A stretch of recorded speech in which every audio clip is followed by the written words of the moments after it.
fill your boots. We're all fruit on Tootsie Trade. Tootsie Trade. Hi, I'm Gordon. I don't know a lot about politics, but I do know how to party. Hi, I'm Sean. I just googled my symptoms. I'm either tired or dying. Either way, I need a snack. Hi, I'm Anthony Carson, and my childhood would make a great BBC documentary. And welcome to Tootsie Trade. Hello, hello, hello. We are back for another episode of our little Pride edition of Tootsie Trade. We've got a fabulous guest. This episode's going to be political. It's a bit of about politics in this one, but it's also about somebody fabulous, and it's the lovely Micky Murray. Hi. Former Lord Mayor of Belfast. Former Lord Mayor. I'm not going to say gay Lord, but it just is. How are you, honey? Oh, I'm very well, thank you. And thank you for having me. And thank you course. for saying former Lord Mayor. Yes. So many people say ex-Lord Mayor. And I think it makes it sound like I've been excommunicated. Yeah. Like So we're sacked. yes, like I've been sacked. Or Yeah, you've been broke up with? yeah. Former has a different level. Yes, you it know? does. Yeah. Yeah. Well, you're still Definitely. Lord Mayor in my eyes. I know. You Yeah. still reign supreme, love. Okay. Yeah. And first gay Lord Mayor on a graphic always says first gay Lord first, and then the mayor goes under. Yeah. Good. Love it. Gay Lord of Belfast. I love it. Yeah. What's the crack? Have you been? Been very good. Yeah, Yeah. it's been a busy year. It's almost like after being Lord Mayor, you have sort of like a couple of months of like a come down, where you're just sort of like trying to navigate your life back again, because for the year like your life isn't yours. I didn't Yeah. stop. So yeah. Was it Yeah. like really crazy with the amount of events and things? Oh, it was nuts. Absolutely nuts. I remember like quite early on, maybe about 2 months in, maybe 3 months in, and every time I didn't have something on in the evening, I was like, right, we need to get something in the diary. Because if we stopped, because if we stopped at 5 o'clock, I was like, that's a half day. We need to keep going. We need to put something else in, find something that we can do, because it is only for a year. It's a Yeah. once in a lifetime Flies in. opportunity. So I was just going for it. Well, I remember when the night you told me that it had been happening, and you were like, you had your mission statement, like you knew what you wanted to do with it at the yeah. time. So, like, if you know that, you know, and as you could see in everything you done for all the different communities and charities and all of that stuff. Yeah, you were actually one of the first people to know, Mhm. because I couldn't keep my mouth shut. Also, I got you in the smoking yard somewhere, like in the beer garden. I was like, "Hi, you." Yeah, because we selected so early, so I was selected by my party colleagues in the January, and I didn't take over until the start of June. Yeah. So I had like 5 months of planning, and Yeah. we weren't putting out any press releases until like the month before Yeah. I took over, which was good because then it gave me like a good couple of weeks of it being public and Yeah. trying to get things already in the diary for when I Yeah. took over. Mm-hmm. And how did you find it overall? Was it like a good experience? Tough? It is the best job in politics. Absolutely. Yeah. Everyone who does it always says it's the best job in politics. Yeah. It would be difficult to top it. Like, it is the best job that I'm ever going to have. It was just unreal, even from like the very first day right through to the end. It was just crazy. Yeah. Yeah. And was there a highlight of it for you that you loved in particular, or was it just certain elements of the job or something? Well, what did it entail mostly for you? Like, why did that run? Like, because we obviously see the things that the media put out, Yeah. or you know what's It's being quite promoted. ceremonial. But isn't like, it? what Yeah. is the reality of it like? That was surprising for you. There is the ceremonial stuff that you do, that you go Yeah. and you do sort of Remembrance Sunday, all that sort of stuff. You chair all the full council meetings, so there's the stuff that just Do you comes chair them? with, Yeah. Oh, right, okay. it a does hammer? mean you don't get a hammer. You don't get What? a hammer? No. I would have had brought I a know. bedazzled one with me. I remember know. watching one, and it was whenever, I don't even want to say her name, a very problematic former councillor was in the chamber, and Yeah. she was being sanctioned actually by Nuala McAllister whenever she was mayor.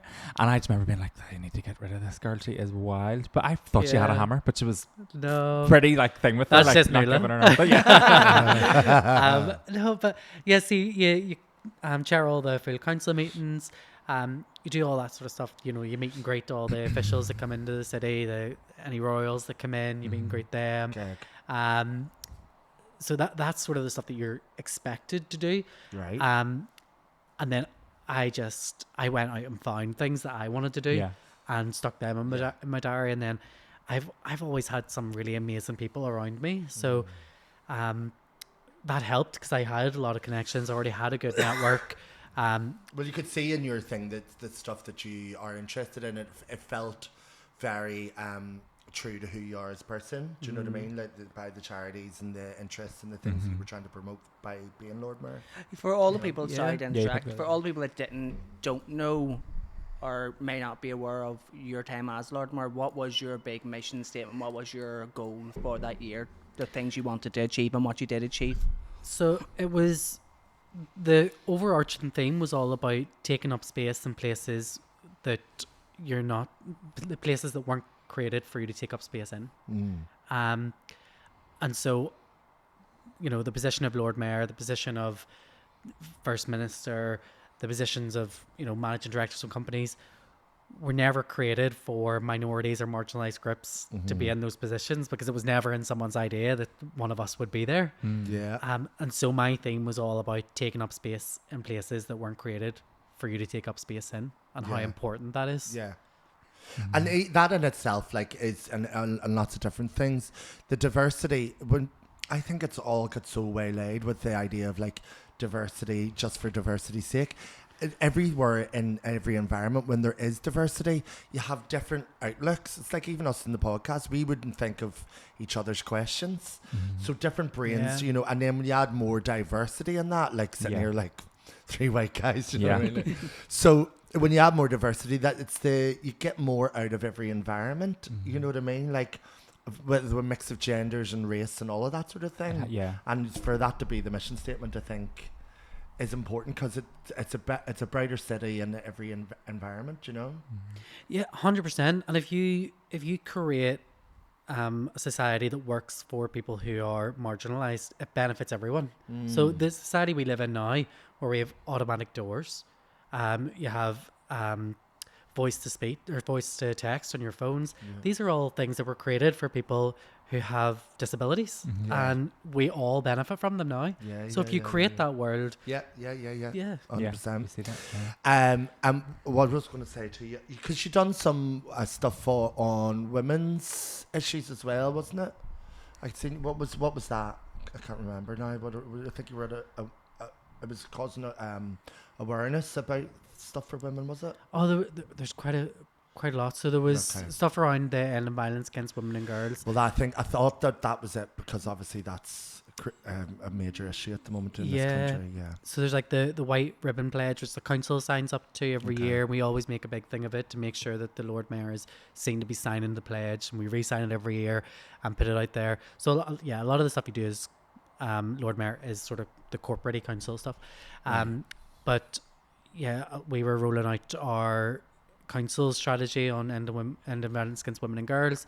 And a lot of that was in partnership with other organisations and charities.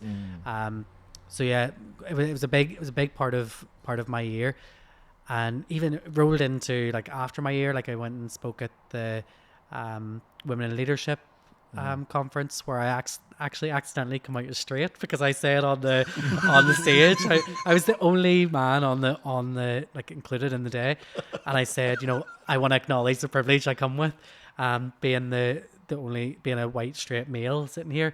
And I seen Deirdre Heenan, who's from Ulster University, sat in the front row, and she's a fabulous woman. There's this group of like her, Kathy Martin, Demelza, who runs Hollywood Wine Bar, Tina McKenzie. They're all great friends, and they're just forced to be reckoned with. But I seen her double take and look at me and start laughing, and I just started laughing. I was like, oh my goodness, could you imagine if I just came out as straight right now? Like, I have made a career out of being gay. Yeah. Sorry guys. Yeah. Even like Oh my god! Just instantly your clothes change into a straight man apart. like International Women's Day Yeah. as well. You know, Yes. brought Kate Nash with me to Funny. International Oh Women's yes, Day. that's Yes, right. yeah, because that Yeah. was a wee random bingo card moment, wasn't it? Like Yeah. how that Yeah. became a wee friend. Show Some Love is one of your chosen charities, wasn't it? Yes, so I picked 4 charities. So I picked DePaul Ireland, which is the charity working to end homelessness. my background before politics was working in homelessness. I picked Inspire, which is a mental health charity that also work on addictions. And actually the CEO of Inspire was the CEO of DePaul when I was working for DePaul. Oh, right, okay. They have a cross section a lot, I'm sure. Yeah. Yeah. The OEM Music Centre, because I think grassroots music is very important to any city, especially Belfast being a UNESCO city of music and trying to grow that. And then Show Some Love, who I absolutely adore. Yeah. And they're missed in Belfast, I think, for sure. Yeah, 100%. They're vibrant. But like all that even your choice of the charities that you picked, you know, shows you what your ethics are as a person. And yeah, you could have just been in there, man. Oh, I'm picking for, you know, charities for like the queer community, but you actually really spread it and picked really other important, you know, causes. Yeah, I wanted to make sure that it was quite wide ranging and that it wasn't just the big organizations that have the big sort of UK wide or Ireland wide footprints, and that had a local story to tell as well. Yeah, it was like Belfast bespoke, because like you say, the music scene as well, and obviously Kate Nash speaks a lot about that, and like supporting young artists and sort of trying to give them the platform. Like I know from some of my own events, trying to do things and find spaces is like really difficult in the city, because there's the low end and then there's just really high end, and it's just like there's not enough, which then causes demand and all of that sort of stuff. But it's the licensing laws and all too that's wrapped into that, isn't it? Yeah, that's all Stormont issues. We're trying to sort out our licensing laws, but the music scene in Belfast is so intertwined, right from the grassroots right up to you know the Boucher Roads and the Ormo Parks. Like they all rely on each other to be able to grow, and it's really important to the city. Just culturally, like I think we're literally always in the bar singing, like for hundreds of years, like forever, basically, as Irish culture and music being so intrinsically part of our we live for live who music. we are, do you know? Yeah. So I think like if there's any sort of sensitivity that there's something's not sitting right here and young people don't have access to it, or older ones that want to go in and make a career out of it, we've got a problem, right? Yeah, 100%. So, and what about them? What situation is that? What were you doing for them, basically? When you were there, so I went down to meet with Charlotte and to hear about what they were doing. I already knew that I wanted them to be one of my charities, so I went down. It was quite early on. I think I was only in about 2 weeks, because my first week. Actually, my first week is another story, and I'll tell you about that later, because I was in New York. Okay. Oh, yes. Yeah. Right, okay, yeah. But I went down to meet with Charlotte and the team there and ask how everything was going, like what they're doing, and then asked them to be one of my charities. And I was thrilled that they said yes. And they were involved in loads of stuff. So like Lord Mayor's Day is usually just like a family fun day on the lawn. I rolled it out, wanted to have different music events throughout the city. So we had music on it. Oh yeah. We had music on at 2 Royal Avenue. We had music at Greenhouse, Show Some Love's venue. We had music on the lawn at City Hall, and then inside as well we had a couple of different things. Yeah. So I wanted to make it a wee bit different, you know? Yeah. But like you obviously have the likes of culture night and all of that, but there's no reason that it just has to be one night.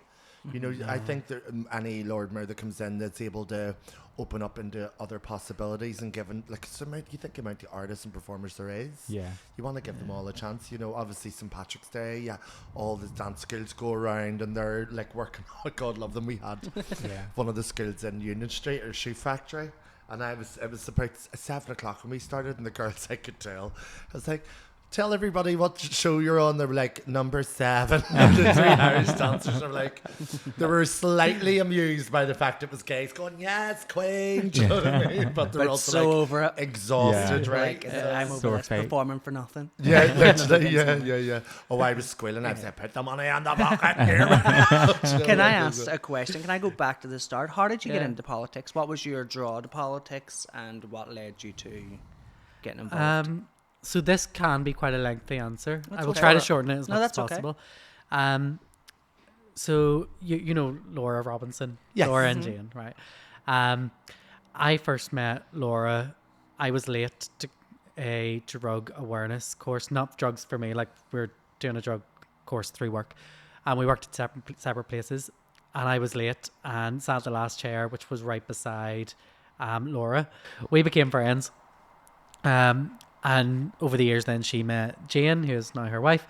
And I walked into a Cafe Nero one day and Jane said, "Oh, we're looking for volunteer youth workers in my job." And I remember saying to Jane, "I really hate young people, but yeah, okay, I'll come along." Jane left about 2 months later and I stayed on for about 4 years. I joined the board of the organisation and everything. And we had a program called WIMPS, which stood for Where is My Public Servant? And it was all about young people learning to hold politicians to account and use sort of different media tools. It's not around now, although I think with all this, all the like digital innovation there's been now, it would be absolutely amazing for them. Yeah. And terrifying for the politicians. Terrifying for the politicians. Yeah. But that's probably why it's not around. Yeah. But through that, I then met this woman. She's now Shannon Mulholland. She was Shannon O'Neill. And we were at the Youth G8 Summit when it was here in 2012, I think it was, 2013. And she asked if I'd ever thought about joining a party. And I was like, not really. I don't know why I would join a political party or why they would need me. So I thought about it for about 6 months and I ended up joining Alliance. I looked at some other parties, joined Alliance, got an email from Nuala McAllister asking me to help out on her campaign for the council in 2014. It's my cousin's wife. Yes. Yeah. And Nuala won the seat, and it was the first time Alliance had won the seat in North Belfast in about 14 years. So it felt really good. It was like, oh, I got involved in something and something changed. And then got involved in the 2015 campaign, the 2016 campaign. Got a job with Paula Bradshaw, who is an Alliance MLA for South Belfast. Lovely woman. Yeah. So thankful for Paula for taking the chance on me coming from the homeless sector into her constituency office. And I was there for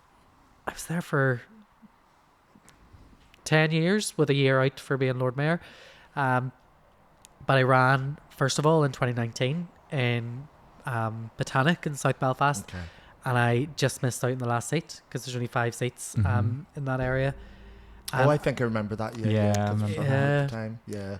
And I just kept working as if I'd been elected. So the council were responding to my emails and stuff to Councillor Murray. And I was like, right. I'm not going to tell them. Sneaked in the back door. Yeah. That's hilarious. Yeah. So anything I asked them to do, they were just sort of like doing for me, like various council officers. And I built up a really good knowledge of how the system works by working in the MLA office. And then when Kate Nicholl got elected to the Northern Ireland Assembly in 2022, I took over Kate's council seat on the council. Yeah. I think a lot of people probably don't, it's that engagement from the real time for people to engage in politics. It's like they at the most they'll do their vote, but then they're really kind of like, I don't understand the inner workings of it sometimes, for me anyway, I feel like that. But I mean, do you feel like, because there's a lot of now, it's really good for Northern Ireland being small, there's a lot of like good representation of the LGBTQ bracket in politics here, I feel like. Yes and no. Yes, in terms of there are more of us now, more of us that are involved now and out. Yeah. But the vast majority of them are white men. So you've got on Belfast City Council, you've got me, you've got Seamus, you've got Anthony. There's one other which I'm not quite sure how public they are, so I'll not mention them. Yeah. In the Assembly, the 3 publicly out MLAs are John Blair, Owen Tennyson, Andrew Muir, 3 Alliance MLAs. Yeah. Again, all male. Yeah. And very, very few openly LGBT women involved in elected which politics. Again is a thing because actually there is a lot of women in politics over here as well. Yeah. So proportionally that shouldn't make sense, And what do you what would you say for like gay people in general and how to engage better in politics? Like, I mean, there's there's various levels of law that are going to affect us all, and a lot of people were very engaged and very vocal when it was marriage equality.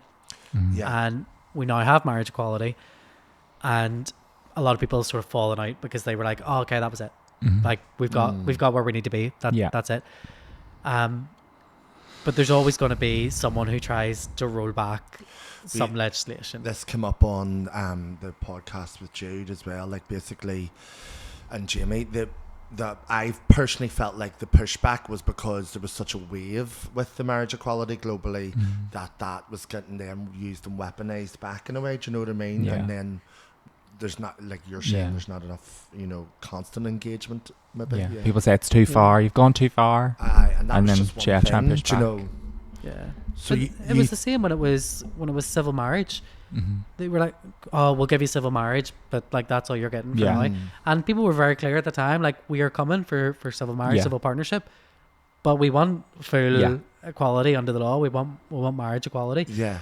But that's just one piece. Yeah. We need to keep going. If you look at what's happening at the minute and the rise of right-wing politicians and the rise of how glamorized they are in the media and online, and the effect that that's having on trans people is just ridiculous. It's crazy. Yeah. So do you think, like, as a community we could galvanize better around the trans issue? Is that like the leading factor that is just because obviously the right-wing media have made it a focal point, but sometimes I think gay people or other people of the LGBT community don't want to like chaperone the cause and for trans people because it can make them feel more vulnerable in a way. Themselves out. Yeah, they're it's like exposing them. sometimes you don't know what to do best. Do you know that way? Yeah. Well, if we look back at Stonewall and the Stonewall riots, we all know them globally now as Pride. It's the birthplace of Pride, and the first people who stood up and threw the bricks were trans women. Yes, they've Black always trans been women. there. Yeah, trans women of color. Yeah, they've always been there, fighting the fight, willing to put themselves in harm's way for us. But there are so many people within our community, and I don't know if it's that they don't know if they're using the right language or they just aren't educated enough and don't know where to find the education or who to ask or how to ask the questions. But there's a responsibility on us to ensure that everyone in our community is safe. 100%. Because even if there's one person who's vulnerable, we're all vulnerable. Yeah. What 100%. can we do within the political world or the political sphere to make sure that there is change for our trans brothers and sisters and the rest of our community? What can we do show up, educate ourselves? What do you think as a politician? First and foremost, vote and make sure you know who it is and what they stand for that you're voting for, because we still only have just north of 50% of people who actually vote, and that's only the people who are registered to vote.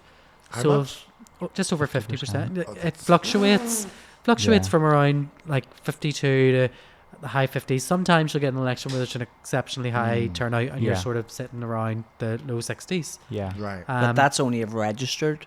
That's only of registered voters. So that's not even the whole population. It's 50% of the electorate. Yeah. It's crazy.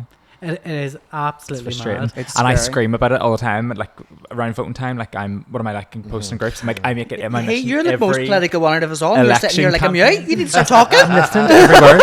And I make it my mission to get someone registered every time there's an election. I'm like, I have to get someone else on board, and I've done it like every time. Like, cause I mean, maybe that's what all the ones that do vote is that we one small act. Yeah. If everybody done that, if everybody got someone registered, if every part of the 50% that votes and getting somebody else to signed up to vote. And then what else do you think we can do? Well, first of all, on that last point is be aware of who it is you're voting for and what they stand for. Yeah. Because even the other day, I'm a bit of a political geek, so the other day I ended up on a Wikipedia page about a constituency west of the Ban and looking through all their election results from like the late 90s.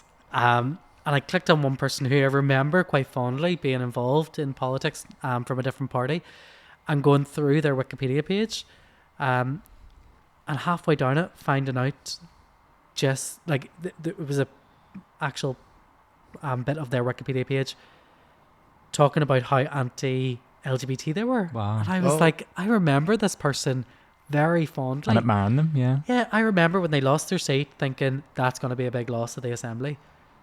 And then going through a Wikipedia page thinking, oh my goodness, I actually didn't really know what this person's politics were. Yeah. I knew a portion of their politics, and what the stuff that they spoke about, I was excited about, and I was like, yes, that's really good. Like that needs to happen.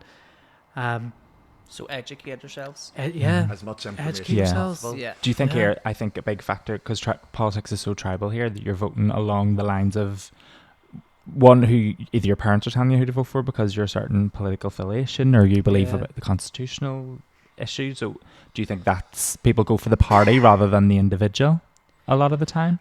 Or is that maybe not as big a factor as you would be led to believe? It depends. I mean, if you have like a good counsellor or a good MLA, and if again, this only really happens if you're actually getting involved in the process, and that happens when someone has a really obscure planning application behind their house or something that gets them really exercised about, and they'll maybe go to the polls voting for the only one MLA who responded to their email. Yeah.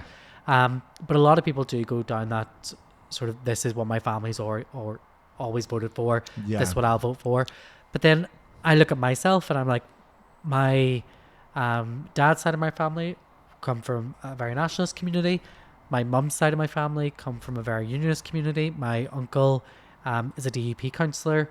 His wife is a DUP councillor and was very high up in leadership in the DUP.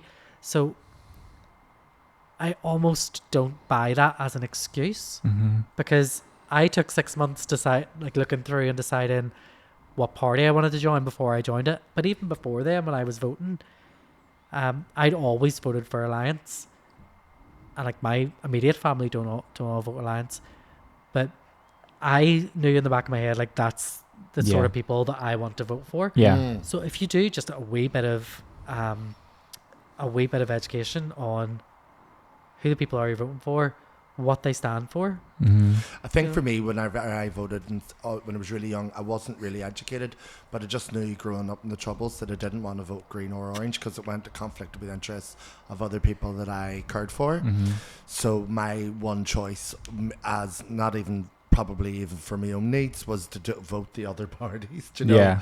And then you obviously go into your different types of voting systems, but I just, as I've got older, then it has always aligned with me to vote Alliance, that way. I just feel like it's the more options we have over here is the better. So in my mind, that's why I was going like that. Yeah. You know, so I got excited to move house because where I used to live, I was in West Belfast, so there it is a wasted vote. I still voted, but it was, you're putting a number down and that person's never going out. But now I'm in North Belfast. I'm like, it's really competitive there. I can use the system and all, really sit and figure it out how to use the system. So and it is important to vote the whole way down your ballot. To vote the whole way down your ballot in order of preference. I keep telling people, trying to educate people on that, but it's really complicated. At its basic level, I think it puts some people off because some people go, why can not just put one? How do we make it less scary for younger people coming through? It's not even just young people though. No, there's some people in there. I'm speaking about myself here. Because when I was younger, Call yourself young. No, I am young, bitch. When I was younger, I was almost afraid of politics because of the area I come from and where I grew up, and it was very green and orange, and it was it was almost weaponized, and I think it still very much so is within those sort of lower income background, underprivileged areas. How can we get into those areas and galvanize those kids and the people in that to start being a little bit broader thinking and look at things through a different lens? What do we do? Because I know from living in those areas that someone walks around and raps on the door fuck off and close the door. That's what it is. They're not willing to listen. So what is there things that we can do? How do we do it? How do you... We have communities that have been represented by the same politicians for years upon years upon years, and they are still the areas that are the highest level of deprivation. And we spend so much public money funding duplicate services of so many things. Yet we have these massive walls that separate communities, and we sort of act as if they aren't really there. So I think there needs to be work that goes on to empower those communities to want those physical walls to come down, and that's the only way you'll get rid of that sort of mental and emotional wall there. Yes. The them and us mentality. Yeah. I do think the younger generation are definitely getting better, and I can see an improvement. But it doesn't mean that it's at the right place either. You know, it's particularly with. I've always said the gay community has the first bubble of Protestants and Catholics mixing. When I was young and coming out, the other place that I was the theatre, but you know what I mean? Yeah.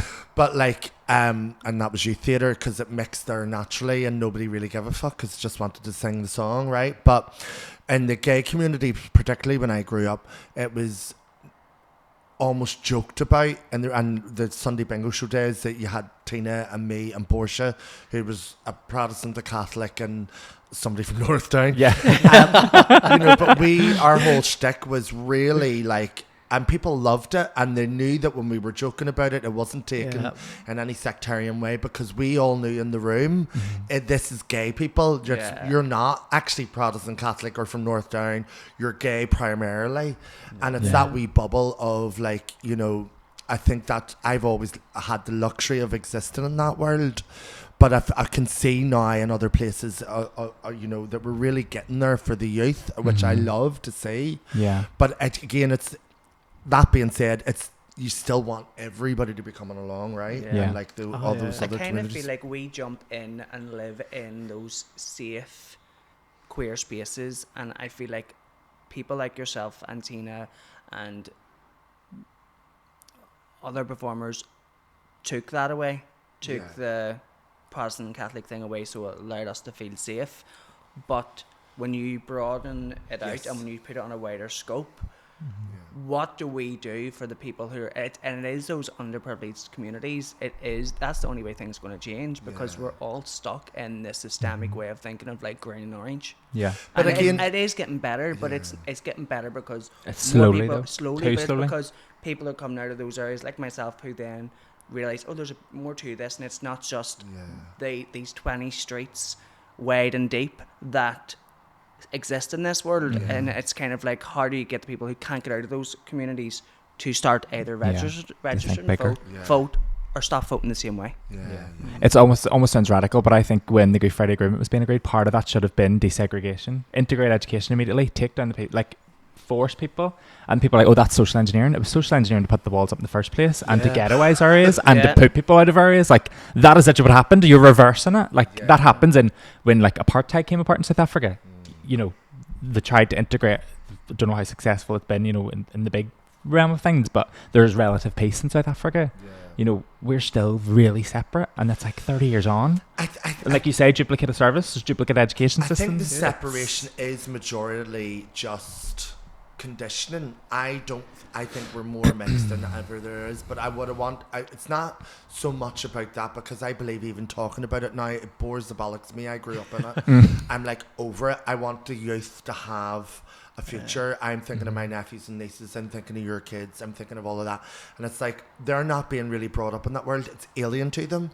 So how do you engage those kids to create and help them make a better world? And also in that same regard, young people of the gay community that don't really engage in it, but it is important from the engage, because their voices need to be heard too. Do you know what I mean? Well, years ago, whenever I first started going out, whenever it was election time, they would have come out to like the Kremlin or whatever, and you know, you could have registered to vote. That doesn't happen anymore. So like, bring that back. Yeah. I can remember Mary Ellen Campbell. I registered to vote for the first time. Into the Kremlin and I registered to vote for the first time in the Kremlin, which is mental. But they used to do that. Like, you know, go back out into the, you know. Actually, do you know what? I remember doing one of these sessions actually in the box. Yeah, 100%. But yeah, like, do it. Like, just going right to their door, and it makes it relatable. Do you know?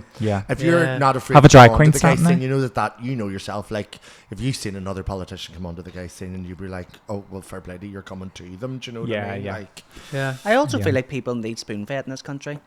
We bet, yeah. Do you know what I mean? We have to bring it, like you said. We even talk about like live shows. Like you have to bring it to their door. Yeah. You like, have to. Yeah, well, I think because of a lot of what people have been through, like they're psychologically, people are just cautious Of course. of change, Yeah, and because it is so ingrained. But yeah, it's very highly frustrating. But like you mentioned the Good Friday Agreement, like we are 20. What year is it?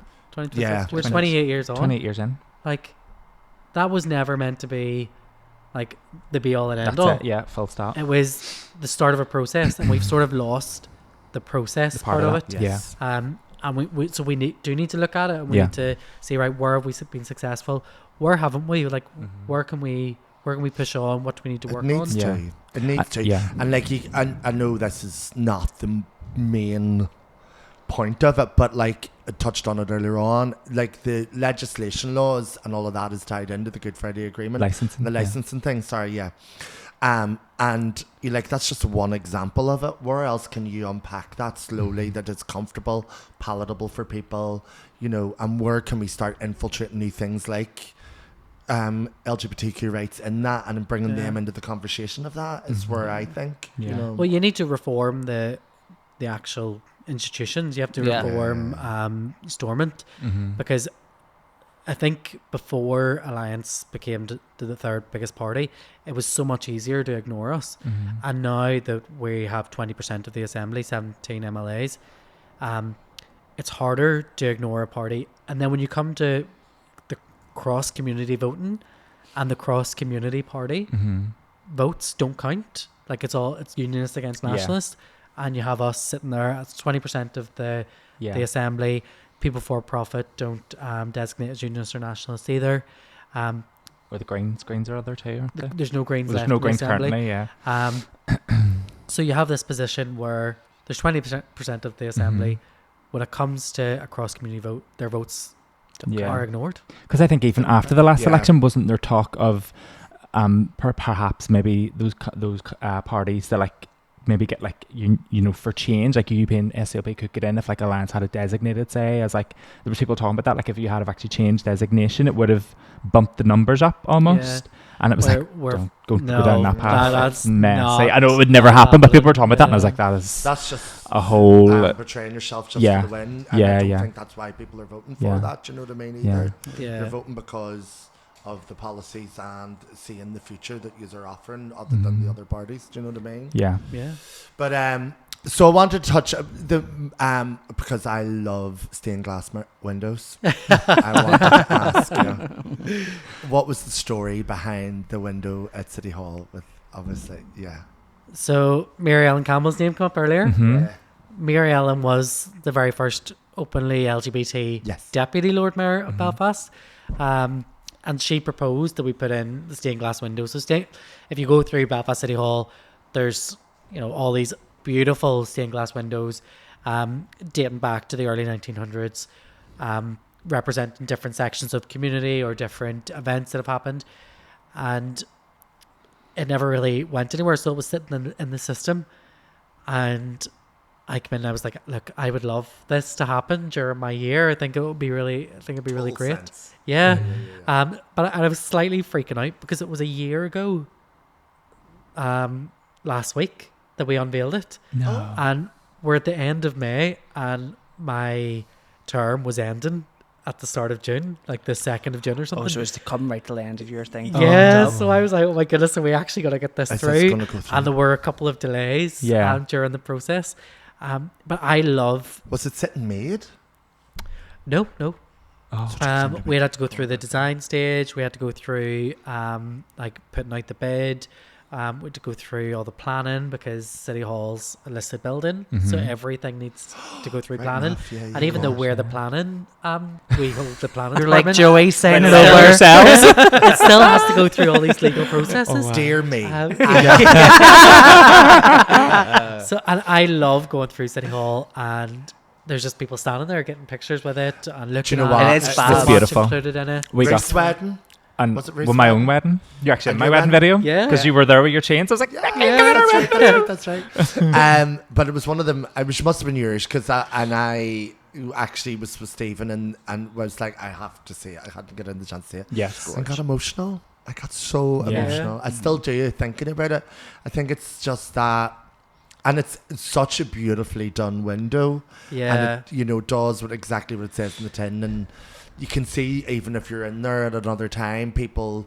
That's the focal point, Yeah. I understand that it is brand new, but it's just its own wee thing, and it's just that wee bit of I representation love the there. lights. I love pride Yeah. lights around the Yeah, City Hall. yeah, like, yeah. Yeah, I love that they do that. I Actually, think yeah. it's something that we do well in Belfast is the lights around City Hall and the different representation. Yeah. You see it all the time on social media. Like, it's a real... Yeah. It's a like- real visual way for our city to be able to say, this is what we're about. This is what we Yeah. stand for. Yeah. I don't Yeah. know, we're used to looking at City Hall, but like anybody that isn't from here always says like... But it's seeing a it in great- rainbow 'cause it's is simply like- Incredible. promenade, Yeah. And it's at Yeah. the end, Yeah. it's like it gives... So there's an exact duplicate in Durban in South Africa. Oh! There is? Is there? Yeah. I knew that fact, and I was How? working with What someone happened? from Durban, and he was like, "How do you know that?" I was like, "I do not know where I picked that fact up, but I love dropping that in anywhere I Shut can up. about Pub City Hall." quizzes, so I know. maybe- Well, the yeah. backs I can't. Mickey, back to you. Sorry. I wanted to ask as well, speaking of like, because the window was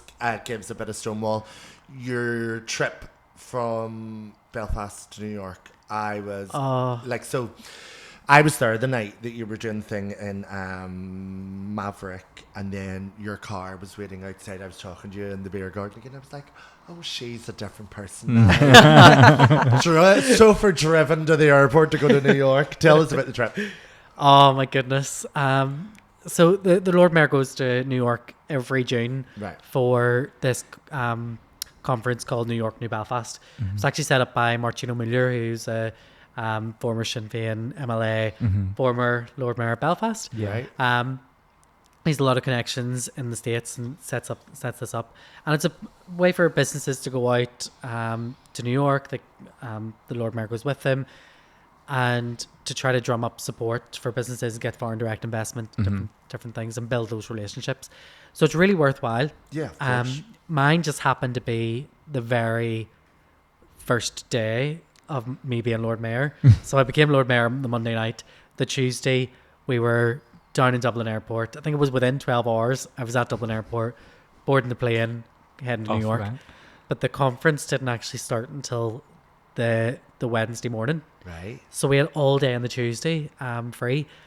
And I'd said to the officers before we went, a couple of weeks before, I would love to like go around, see like the LGBT monument, maybe the LGBT centre.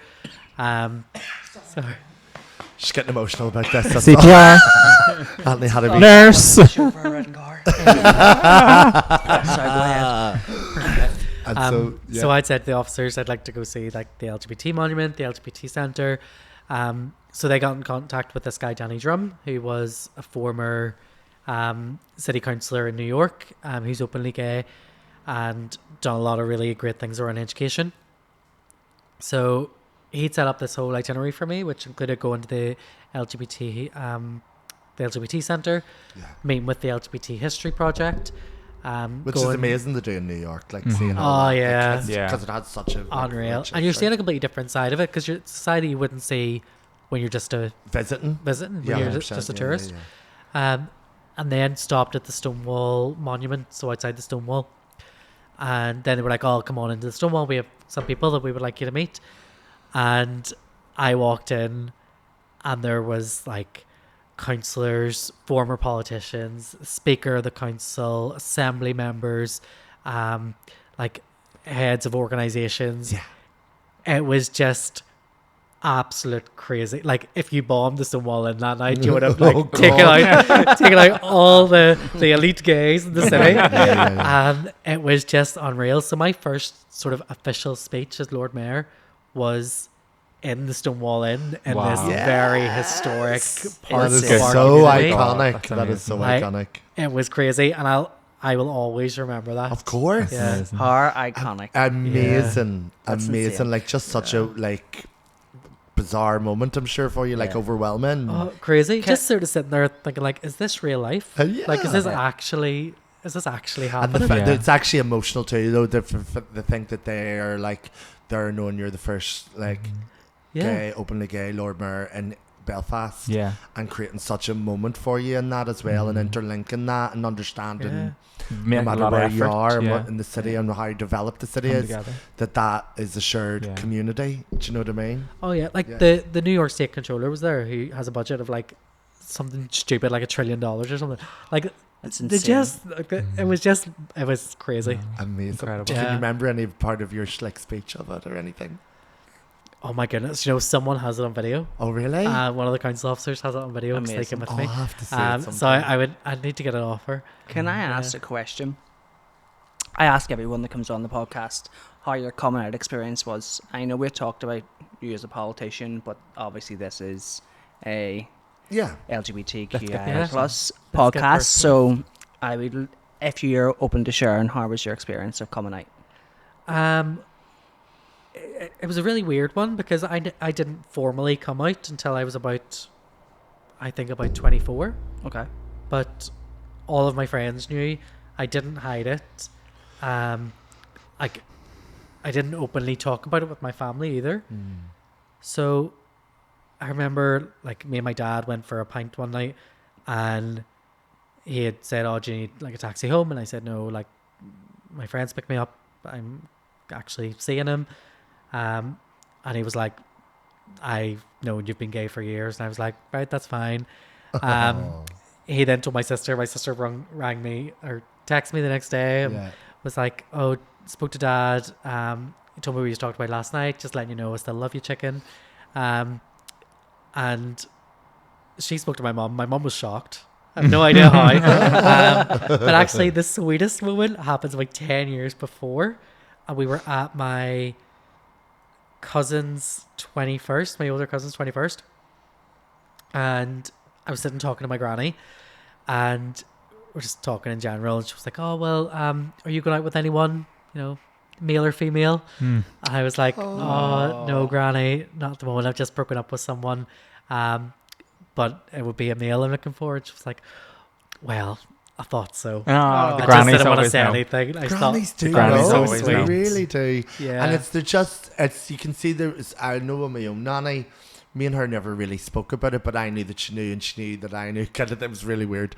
But like, it's the tenderness and the wee sort of struggle of they want to speak to you about it, but they want you to say, Yeah, they want you to live. They want you to be comfortable, and they never want to put you in a position where you feel uncomfortable or awkward. Or and the way my particular nanny was, I don't think she would have really like. She'd be like, right, but away make me a sandwich. You know, so it's so normalized when it comes, especially with your grandparents. It's such a tender it's relationship. nice that you had a really positive coming out experience, or as positive as it could be. Like it has been, and I'm very, I value that because that's not a position that a lot of people get. Yeah.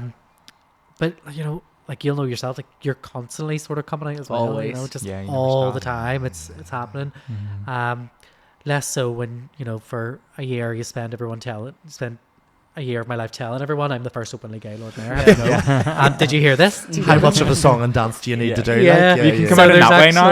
That's a nice way to come out. So there's not much to be done. Did you come up against any sort of struggles or like knockbacks or negativity during your year as the first openly gay male? Lord Mayor, sorry. The first openly gay male. I was like, ever that exists. Social media is horrible. I actually just stopped using some of my social media for like long moments at a time because I just don't want to be involved in it. So on social media basically was mostly it. I remember a newspaper that done a write up that I was gonna be Lord Mayor. And name him. It's the only one I don't give any comments to. Okay. And they're making it all about transgender people, and how about they said, I remember the line of it said, transgenderism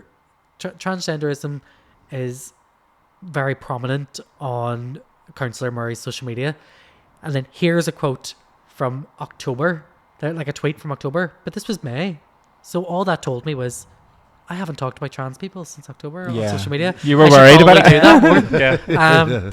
So mostly on social media, never really in person. And I think it's because when you're Lord Mayor, you're sort of like Protected. treated like you're the Lord Mayor, you know. I love that, but it's also because trolls are trolls and they will never say it to your face. That's I was going to Oh, say yeah. it's cards. People that don't have the Yeah. balls to say it. Yeah. yeah, yeah. That's it. But like the Lord keyboard Mayor, you get warriors. it. Like you don't get a lot of people treating you like the party that you represent because you don't actually represent the party at that moment in time. Yeah. You're Yeah, representing the city. Mm. So it's a different Which dynamic. then again it shows up the journalists' asses because basically they're saying, oh, they're making you political in that because of something you said, but you're in a sort of apolitical role as Lord Mayor at that stage because you're not really representing your party. Am I right?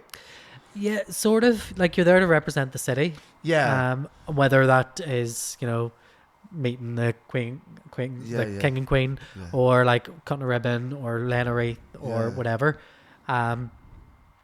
So But what I'm getting at there is like if that's your main job and you're not really being a sort of political force, you're representing the people of Belfast. The fact that journalist went and done that was Yeah. like it must have been about the gay thing. yeah. You know what I Oh, mean? 100%. You'll know the journalist. I honestly. can probably name you the Yeah, yeah. journalist Yeah. and the paper actually. Yeah, Yeah. probably know exactly who it was. Look at the comments for Yeah. DM me, I'll tell you. I'll not be afraid to. I wanted to ask you about Pride because I assume as part of your role that year you got to lead the parade, right? I did. Yes. Were you the last one to do it by any chance? Because of the because I want to ask you about that. What your thoughts are? Maybe actually. Because Maybe. No, the current deputy Lord Mayor Yeah. led it last year. Yeah, that was, oh my goodness. See, Yeah. Pride Day what year was it? 2024 Mm. was just unreal. Like I think I went to 3 breakfasts that morning. Yeah. Just like people, I was rent-a-gay that entire week. It was nuts. Like, I saw you park run. You were doing the park run on the Saturday morning. You've been out the Yeah. night before doing stuff. Yeah. And that's when actually the car happened. As him and his chauffeur drove the car. Yeah, I know. I was at like He 3 needed breakfasts. He's Yeah, being bounced from left, right, and centre. I know. Like 3 breakfasts that morning from different like businesses who their Pride Network were having a breakfast before the parade. I'm picturing Different you as things. like, you know, that Christmas Vicar Dipley which gets invited to all the All the dinners. Christmas dinners. Yeah. Trying to eat another sausage and a breakfast. That is pretty much what it was like. They get into all like the pre-parade parties and then get into the parade. But that morning, and it's a video that's pinned at the very top of my Instagram profile. That morning, I got to City Hall and I was like, right, let's put the Pride flag up. We had got prior permission from the party group leaders that the Pride flag would fly on City Hall, but I wanted to be the person to put it up. So we get up, you know, someone gets on the roof with a harness, with a camera, ready for me to do the shot. And there's like this hatch in the way. And I was like, oh, that's really going to ruin the shot. So I sort of like hopped out onto the roof of City Hall and like put the flag up. And there's like, it's an iconic video. It's pinned at right at the top of my Instagram page of putting the Pride flag up on top of City Hall on Pride Day. The very center flagpole at the very front of City Hall. Yeah. And it was just this moment of like, this is great. Like, this is just another level. Yeah. Well, you know, flags are contentious over here. Yes, too, yeah. right? So- There were some moment. complaints. There were some complaints. And then going out and leading the Yeah. Pride The parade, Parade. yeah. I actually done the Pride Amazing. Parade 3 times. What? Yeah. So I done the Pride Parade, and then by the time I got to the starting point again, it was still going. Yeah. So I just walked back through the parade, and then by the time I got back to the Alliance ones, it was at like Bridge Street. Yeah. So I just walked Just it jumped again. in again. But I remember Nigel, who was with me that day, who sort of was like the body person and the driver, ringing me, being like, where are you? Like, I can't find you. And also, you've got this The massive chains. piece of gold around your neck. But also And- there's drag queens and more elaborate Yeah. But I was like, it's okay. I'm with Naomi Long. Her personal security's here. It's fine. Like, it's okay. But yeah, like, Amazing. amazing I remember that experience. year, For that. the atmosphere that year was Yeah. incredible. Yeah. It was I amazing. feel like once you get good weather at Pride, Yeah. like everybody over here is really kind of You just- lifted you really up, felt you it that know, year. But, I mean, it's no matter what it is, it's always Yeah. special. So you know. follow up question to that. Obviously, there's a ban currently on political parties participating in the parade. Yes. You've obviously, as a member of the community, but also you've taken the line of being a party member of one of the parties that's banned. Yeah. What are your thoughts on that? Like, I do think it was short-sighted. Okay. I think it's really difficult for them to walk it back. Mm-hmm. There does need to be much more consideration of our community from politicians. Mm-hmm. But like we know that the conversion therapy ban bill is going to be coming up soon. Mm-hmm. And that's an alliance member that put it forward. Mm-hmm. Is that a trans-inclusive one? Yeah. Yeah, okay. I started the campaign to Mm-hmm. have it in Northern Ireland. It's being taken forward by Owen Tennyson as his private members bill. Like, if we get that passed, does that allow us back in? Does it not? Yeah. Does that allow every party that voted for it to get back in or Yeah. not? If there's a clear guidance on like this is what we want, that's grand. Put that Mm-hmm. forward. But it's so difficult to walk it back, and I know it's a really it's quite I difficult think to talk common about. sense prevails, as in if you're for us and you're doing the action and you think Be there. yes, you can partake. Mm-hmm. You still then get into murky waters because it's like, well, what is the overall party saying? Still, you know, that it can Yeah. be that. Can you explain, So- sorry, for the listeners, what exactly you're talking about? Because you kind of come in the middle. So the executive parties, and I believe I can't remember if they went as far as the SDLP, who aren't in the executive anymore, were banned from marching in the Pride Parade because, various different prides around the north done it, because they believe there wasn't enough movement on LGBT rights issues in the assembly, especially around trans issues, which is obviously completely true. Yeah. There is not enough movement. There's so many blocks in the way. And I get why people are like, yeah, this should happen. Mhm. Like they Yeah. shouldn't be able to Yeah. walk in Either it. up and Take a arms. stance. Yeah. But It's I not like you also- personally are disagreeing with what that it is, Yeah. you know, as a, Yeah. as But like a I was person. hit with the sort of dilemma. I don't want to make it all about me, but like in this moment, I'll make it all about me. If it was the year before, While you were mayor, yeah. Yeah. as probably the most sort of Momentary, that made perfect sense for you to be there. Yeah. like would they have stopped me because I'm a member of Alliance or what? Yeah. You know, I will never apologize for being an LGBT rights activist. That's what Mm. got me sort of involved in mainstream politics. Mm. So yeah, I get it's a sensitive topic for people. I think it's the purists of it are very much the Pride's protest. Yeah. And, you know, but then on the same hand, you say about politicians, then you say about corporate stuff, but then without some of the corporate stuff, without the politicians paying for some of the funding for things and all of that, like it's a very muddy area generally. You know what I mean? You need the corporates to be able to pay for Pride. Yes. Yeah. You know, So- like they People are don't important. realise that, and actually the cost for Pride for corporates now to participate has I think it's tripled in the last few years, because you know it's making up the bulk of the, rightly so, because they have, you know, they've got the pockets, they've got the budget. Yeah. Absolutely, they should be afforded, so that charities can walk for free, so the volunteer groups can walk for free, so that Mhm. people who actually do everyday work for the community get to walk for free. Yeah. If you're and have someone their day. working in one of those businesses, Yeah. as a queer person, and they want to be actively involved in Mhm. Pride, I imagine as a person working there, you feel a sense of pride in terms of your employer is standing up for you, Mhm. but it also puts a level of responsibility on the employer Mhm. to take incidents of homophobia, transphobia, biphobia, whatever, to take them seriously. Mhm. And so they end up setting a bar for themselves, which they can't go Yeah, go They under. they can't go back. But yeah. you also you need the corporates You to need the Yeah. money. Yeah. to pay for it. Yeah. You know, Yeah. it doesn't pay for itself. Yeah, and there is that fine line, you know, over commercialization and everything like that, and Mhm. but that's everything, you know. But the two things can exist at the same time. but both can Yeah. exist. Yeah. I think the big lack again is conversationally. How do you get all of these people into the room to resolve this, and instead of shutting off conversation, because Mhm. that doesn't serve any purpose. You know, Yeah. we can all feel it as a community how everything was Pride fantastic when it came for years there, and now you can see the radio silence. Mhm. You know, so A lot less firms are taking part. Yeah. it seems now a bit Yeah. risky for them to get involved, because being LGBTQ is being politicized in other parts of the Mhm. world, more heavier so, but by proxy, as are we here. Do Yeah. you know? So Yeah. it's like, I think what there's is a that? multitude of things happening, isn't there? Yeah. At once, like you had mentioned, it's tripled in cost. So for someone who owns a business, yes, I want to support, but then does it become outside of my Prohibitive. Yeah. Does it become outside of what I can afford to give? Yeah. are you giving me a scaled plan? Are you giving me something that as a lower end, a middle end, a higher end? Yeah. How can you make it more inclusive for businesses to be able to get more money off of them?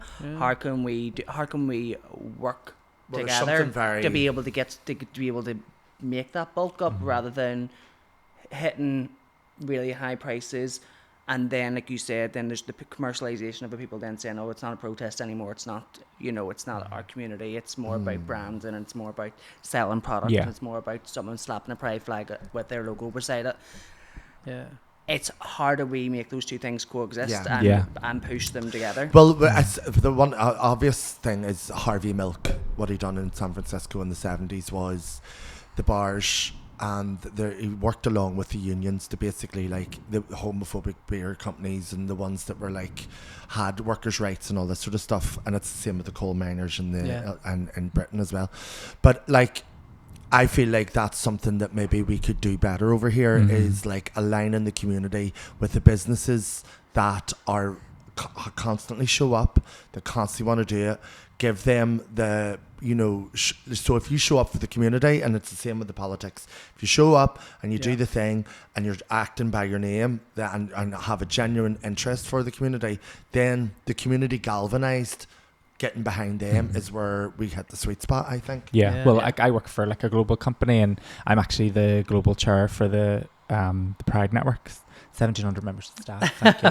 And people go, oh, you just show up during Pride, but actually we do something internally every month for our staff. We connect global. Like, I'm talking to people in the Philippines, people in Latin America. There's people that message us in Morocco where literally people can't know they're in the employee network group. They're like, these are the only people I have to speak to about being like queer, like that's really empowering for some people. We've had people that have literally been terrified of public speaking, like hosting sessions talking about their healthcare journey as a trans person. They've never spoken public before. Like, seeing those wee things happen to someone, like, so I'm like, that's why I want to be in as a person who works for a company, because I want someone to ask me, oh, what do you do? So I can tell them and go, actually, this is what an employee network does. Like, you can, like, I know people that are from the community that work for the company and go, I wouldn't join that.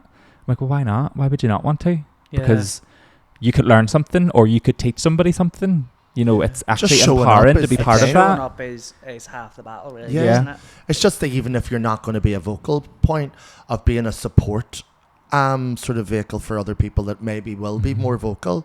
I mean, I've done some talks and went into companies over the years, but less and less over the last so many years, because you can see that. Like, I don't get... and it's not about that. I don't care. Remind me after this, by the way, to ask you something. Recognition of that. Right, okay. Gotcha, gig. Come on, gig. But once I started doing those corporate conversations or gigs or whatever, and realizing that, you can recognize another gay LGBTQ person in the room, and then thinking about my friends going, I've never, in my line of profession, I'm just constantly authentic and showing up, but I get emotional then thinking for my friends that maybe do have to assimilate and feel like they're losing part of themselves because the support network isn't there for them in their particular field. And like, I think you're in work half your life. You're in work more time than you're not, really. Exactly, yeah. So like, if you're not feeling supported, or you don't feel like there is a safe space for you, or you don't feel like that there is, like you said, a community there for you, it's really difficult for people. And it's also...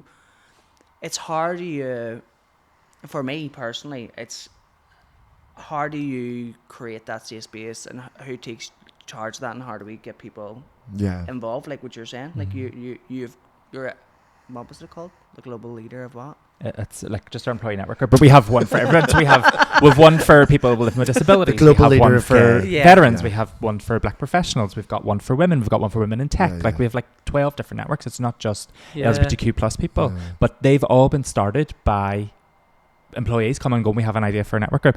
The Pride network in our company started in Belfast. There was 12 of us, and it's now 1,600 people. I'm the last one standing in Belfast. Like, it's all new people, but you like, them all Joanne, it started from just people getting together, being like, we have a community all over the world. Like, let's connect and do great things together. Like, it's really important. But like what you say about never coming out, it's you don't have to mask and work, knowing that there's a group of people there, that actively promote, in this company, diversity is championed, it's embraced. Well, again, So it helps with that, you know. Yeah. You can just openly, like, you've got the signature in your email straight away. People don't need to ask questions. They'll go, oh, I can correct, there's their pronouns, I can correct my language and ask how's your husband or how's your other half, rather than going to the Yeah. heteronormative, how's your wife, have you any Yeah. children, you know. People that know anyway just be will mindful in correct life their... anyway. Like, should we all need to be educated this? Like, just be dead on. Do you know Yeah. what I mean? Like, Yeah. listen, we're going to take a wee break because Yes. we're going to come back Yes. to the last 5 minutes just Yeah. to chat Okay. and Yeah. figure out As the a sign questions. off. Yeah. So, welcome back. I have rehydrated. So, so we're just going to ask you another wee question each, my love. Do you want to go first? Yes, I just want to know what's next for you. Like, are you going to focus on your political life? Do you see yourself being a wee MLA, First Minister maybe? Did you just say a wee a wee MLA? MLA, a Do wee you know- MP? So people ask me this all the time about the MLA route, and thankfully the elections next year are council and MLA.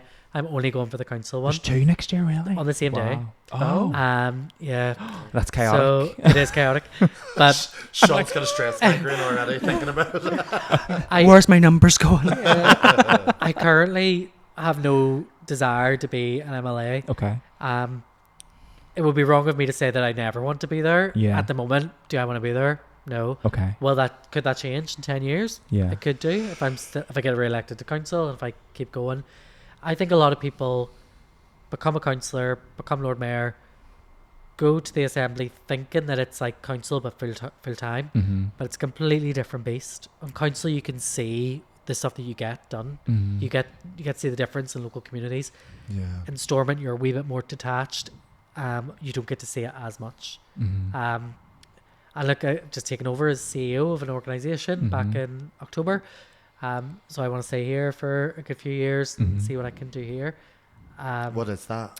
The SOS bus. Right, okay. So we provide support to anyone who's vulnerable in the city.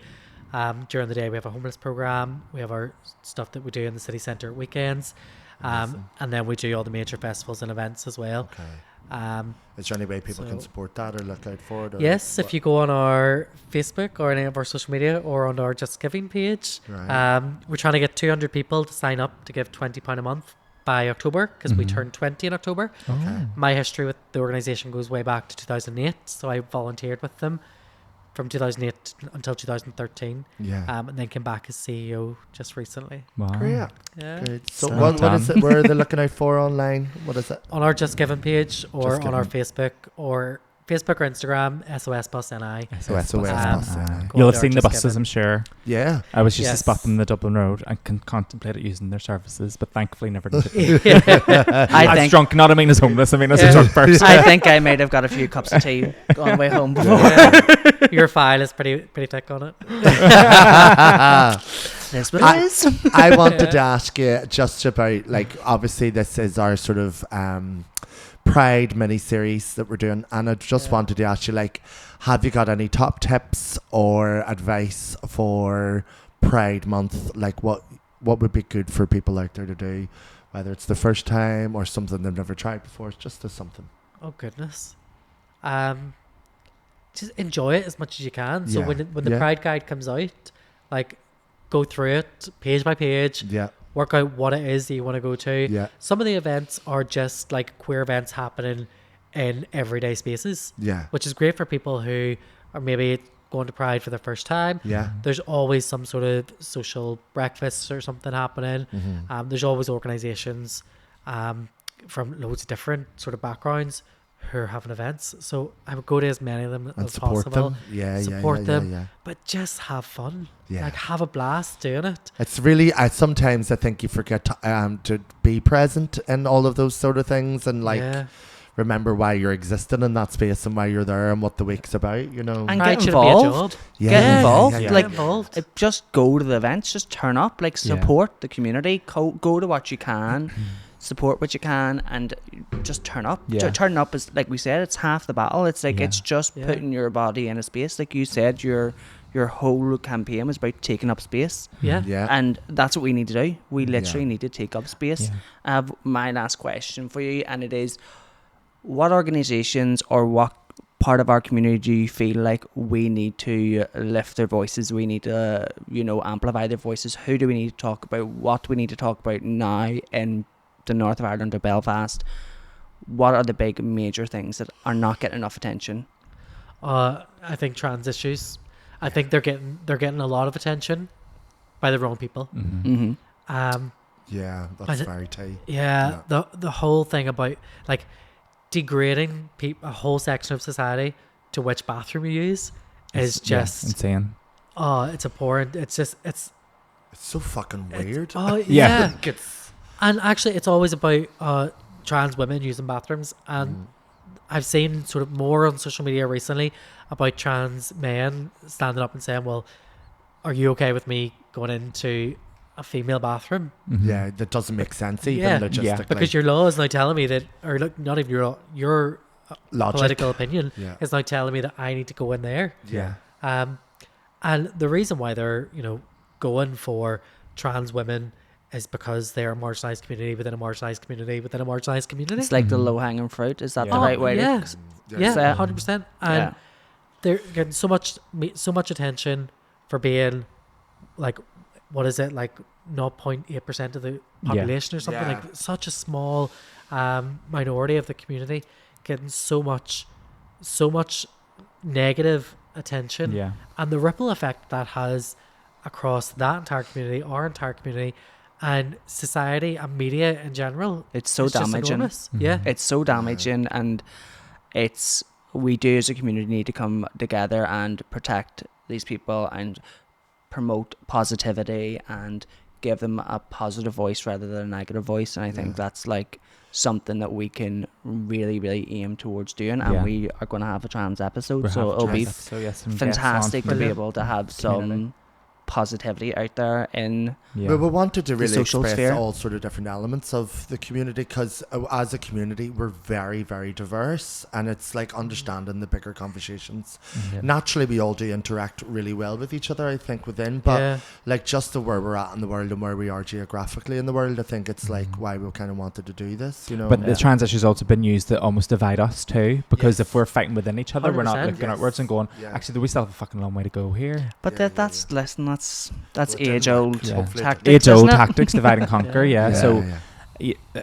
a lot of the times, well, people talk about trans people and they've maybe never even fucking met one or interacted with one, and it's like, if you actually humanize what it is you're talking about, straight away they'll crumble, because they'll go, oh fuck, right, okay. Yeah. If you hear the story behind Or it, their importance in history, their importance right now, their importance to our community, it just goes so unnoticed. Mhm.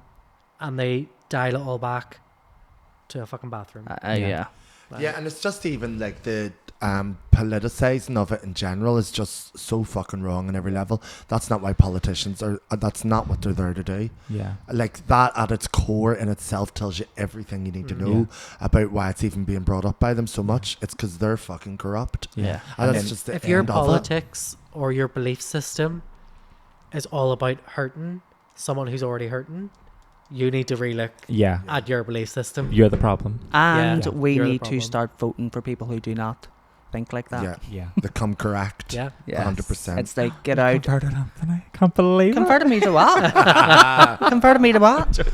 Joking. You don't know where I put my numbers? on the back of toilet doors.